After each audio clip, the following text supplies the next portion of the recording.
Hello everybody, welcome to my very first YouTube video. So my name is Isha Rege and I'm currently a graduate student at Duke University, and I have been a professional in the solar industry for the last 3 years up until June 2022. I've always wanted to do this passion project, and now thanks to Nico Johnson and Suncast Media, I am attempting to make a video series with a lot of female and non-binary leaders in the clean energy and sustainability space. So I hope you join me along for this ride and help me improve, and I hope you enjoy yourselves listening to the content I put out on my YouTube channel. So welcome. The series is called the Sustainability Snapshot. It's attempting to bring forth female and non-binary leaders in the clean energy and sustainability space all over the world, and trying to create a platform for better access to these leaders and understanding what these industries are all about. I feel like someone who has been in the solar industry in the past and plans to be in the clean energy space all my life. Since it's such a new, fresh industry, I feel like professionals find it hard to understand that this industry would be sustainable and stable long term. So a lot of people are afraid to venture into these fields, and one of my aims with this series is to reduce that taboo and try to get more people and attract more talent to join us in our fight against climate change and help with energy transition and energy access and all that good stuff. So without further ado, I want to tell you what the series is about. So it will be like a short video series where I interview certain female and non-binary leaders in this field, as I said, and they will be talking about their background, what they think people perceive their job to be versus what their actual job is, and what their Vision 2030 is, since Vision 2020 clearly went to hell. And also end with anything they want to plug or share with my audience, that's you guys. So I thought for the first video it would be better if I answer these questions so it's not boring for you to hear about my story again and again with every episode.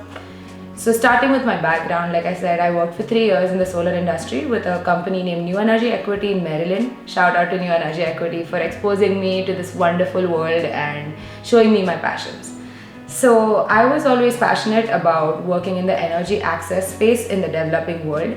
I believe that a lot of human exposure and achievement and progress is critically linked to the access to energy that they have and how easily / freely / accessible it is to them. So I feel like, for example, without energy, I feel like it's hard to have basic necessities like hot water for washing and cleaning, like hot food in so many countries where it's extremely cold, refrigeration, which helps to sustain food longer.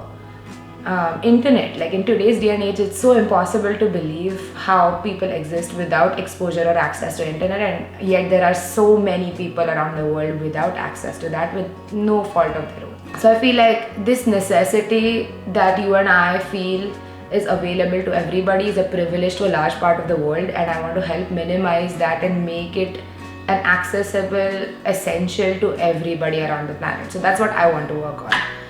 So that's my background. What I do versus what people perceive me to do. So when I was working with New Energy Equity, when I would tell my friends that I work in the solar industry, they would always joke about, oh, do you go and like install solar panels on the roof? Which is not entirely false. But my job over there was in the engineering section, and New Energy Equity was largely a financial and development company. So we did have an engineering arm, but we did not have like us going out on the roof physically to do things. It was more so like development, coordination, construction management, things like that. So I played many different roles in that company and wore a lot of different hats and worked with a lot of different third-party individuals like surveyors, contractors, real estate agents, lawyers, business development folks, the works. So I think that really helped me develop into a really well-rounded professional, and that's the space I like to be in.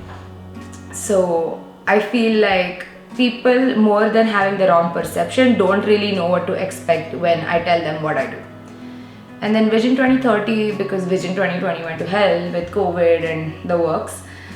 Vision 2030, I feel like solar industry in general in the US has great potential over the next couple of decades, I would say, with the IRA and with all these different subsidies and a lot of support that is shown by different governments in different degrees within this country.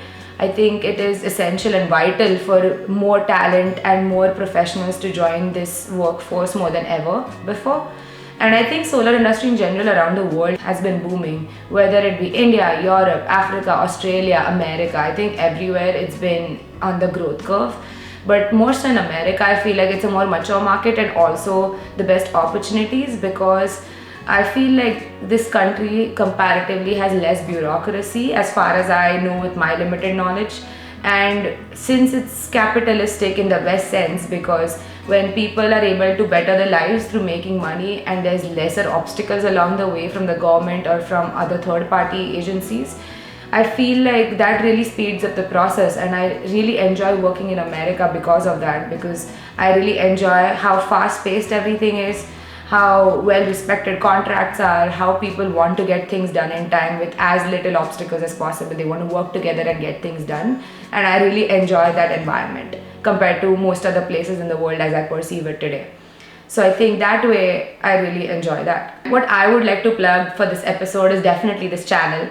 So again, this series is called the Sustainability Snapshot. I aim to bring in female and non-binary leaders in the clean energy and sustainability space, and I would love for you to follow along with my journey. And if you found any interest in my content, please don't forget to engage with it. I plan to put this out on YouTube, LinkedIn, and I will have my Instagram and any other social media platform that I can think of linked below. So please follow along, and I would love any kind of feedback you may have, because I'm very nervous. This is my very first video. Thanks for tagging along this entire video, and I would love to hear from you soon. So thank you. I'll see you next episode.